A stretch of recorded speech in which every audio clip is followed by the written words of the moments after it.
আল্লাহ বাংলাদেশের দেশ নেত্রী বেগম খালেদা জিয়া অসুস্থ, উলামায়ে কেরামের মহব্বতে উনি চলতেন, উলামায়ে কেরামদের ভালোবাসতেন, আল্লামা সাইদি রাহিমাহুল্লাহকে অনেক ভালোবাসতেন।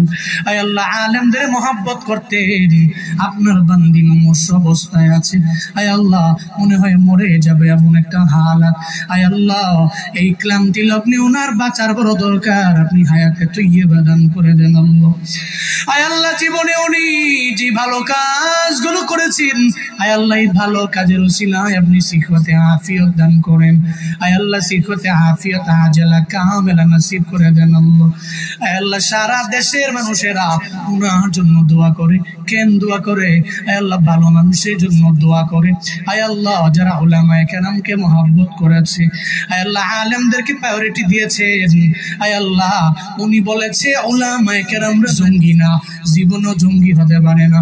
বাংলাদেশের উলামায়ে কেরাম নিয়ে যে কথা বলতে পারে সে উলামায়ে কেরামের অবশ্যই শুভাকাঙ্ক্ষী। আয় আল্লাহ এই জন্য আমরা উলামায়ে কেরামের আপনার দরওয়াজায় হাত বাড়াইলাম। আপনার বান্দিরে আপনি সিহতে আফিয়ত দান করেন, আজলা কামেলা নসিব করে দেন রে আল্লাহ। আর যদি বিদায় বেলা এসে যায়, আল্লাহ কালেমা পড়তে পড়তে কালেমার সাথে ঈমানের সাথে আপনি মরণ নসিব করিয়েন রে আমার।